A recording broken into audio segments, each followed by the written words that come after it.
Saludos mortales, amigos y hermanos en la fe. Les saluda por acá su amigo en Cristo, Amós Hidalgo Acosta. Y en esta hora, pues, hablaremos acerca de la Septuaginta, la versión de la Biblia hebrea, pero en griego.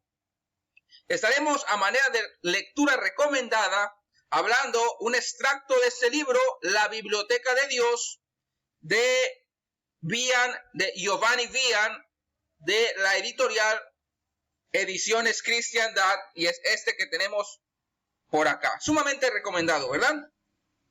Así que sin más, vamos para allá. Hablemos acerca de la Septuaginta. Empecemos como que esta versión se convierte en la Biblia de los cristianos. Pablo y los demás autores de los escritos, después llamados neotestamentarios, citan las escrituras hebreas, ciertamente, pero las citan en la versión que ellos conocieron en griego, y esa versión es la Septuaginta.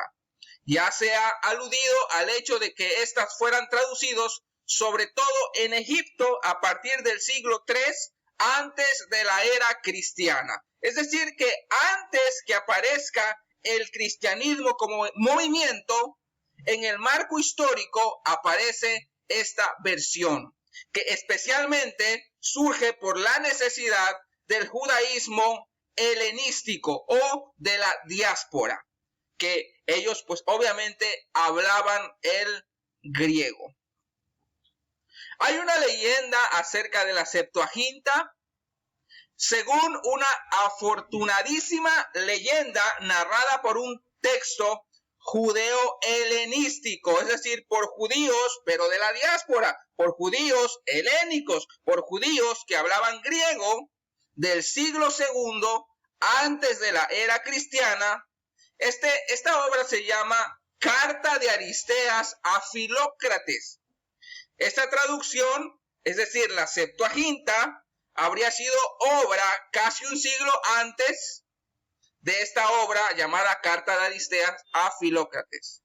Y la leyenda que se narra en esta obra acerca de la Septuaginta es que 72 expertos judíos, 6 por cada una de las 12 tribus de Israel, fueron invitados a Alejandría por Ptolomeo II Filadelfo para una traducción, para una empresa de traducción que sería la Septuaginta, es decir, la primera parte sería la Torá, la que se tradujo al griego, lo que para nosotros es los primeros 5 libros del Antiguo Testamento o el Pentateuco.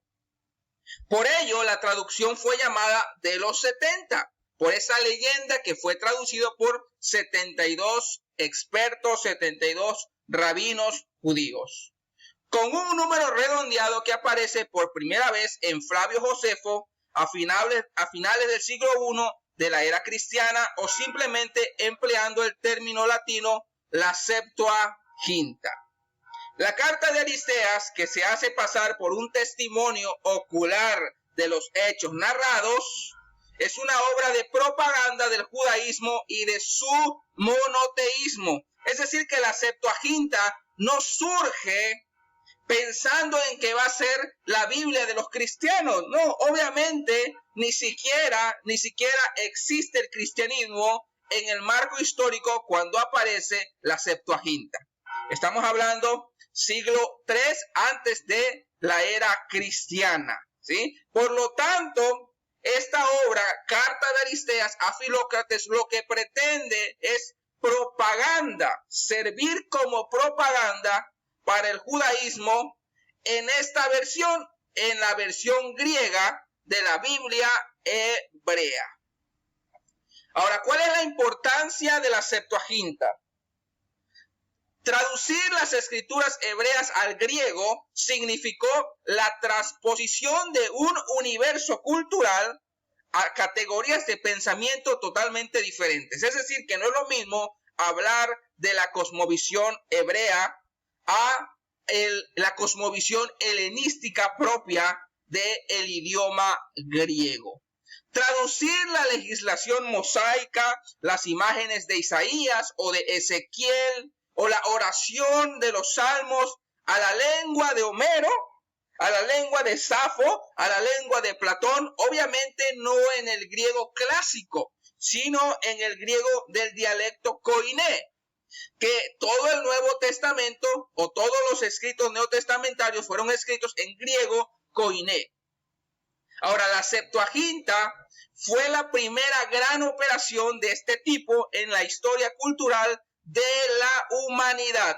Por eso su importancia, la importancia de la Septuaginta. Gracias a esta enorme empresa de traducción, el cristianismo pudo leer a Moisés en la lengua de Platón. Interesante.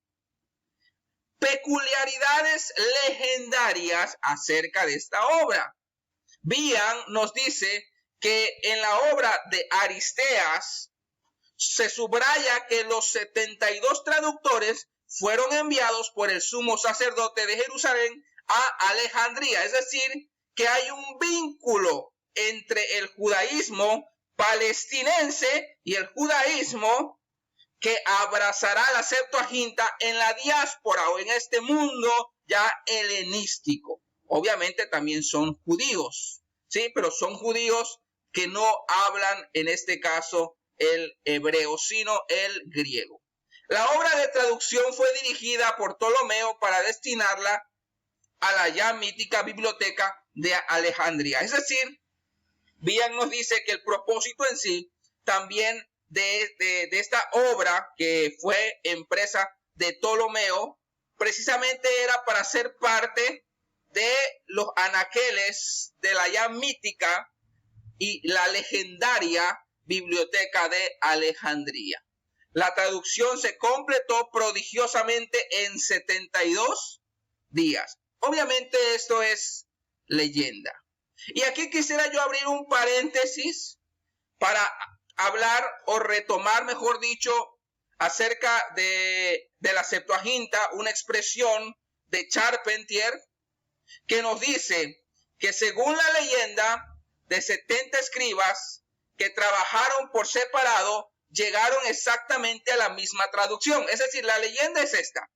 Los 72 escribas que estaban en esta empresa de traducción tradujeron de forma independiente y al final todos tradujeron lo mismo, ¿sí?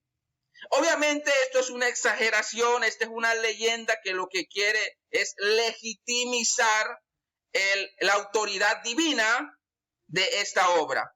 El sentido de esta leyenda, va a decir Charpentier, tiene su importancia, puesto que significa que semejante traducción solo pudo ser inspirada por Dios.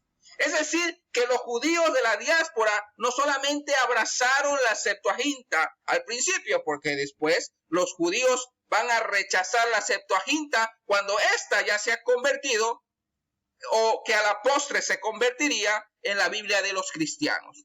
Pero los judíos al principio abrazaron esta versión de la Biblia hebrea al punto de sentir que era inspirada por Dios o que tenía detrás de sí la obra divina. Por eso la leyenda a su alrededor. Filón de Alejandría, pues estamos hablando de estos autores, escritores cristianos helenísticos.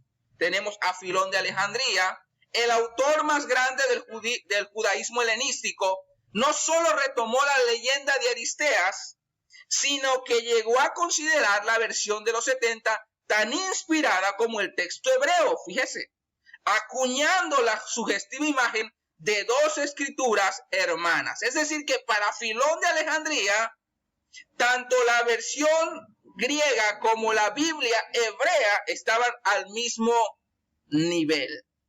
Interesante. Bueno, la Biblia cristiana, la Biblia que conocieron los apóstoles, el movimiento cristiano incipiente, ese movimiento primitivo que aparecen en Hechos y que se registra en el Nuevo Testamento, pues este cristianismo conoce las escrituras o las sagradas escrituras de la Biblia hebrea en la versión griega, que es obviamente la Septuaginta. La suerte de la versión de los 70 en el judaísmo estaba destinada a una rápida decadencia. ¿Por qué? Precisamente por ese vínculo que se crearía con el cristianismo. Su adopción por parte de los cristianos acabó por desacreditarla dentro del judaísmo. Cuando al principio la carta de Aristeas sirve para una propaganda en favor de esta versión de la Septuaginta, después el judaísmo la desacredita y se aleja de ella. ¿Por qué? Porque ahora los cristianos la habían abrazado. Fue incluida en la edición crítica los Exapla de Orígenes de Alejandría.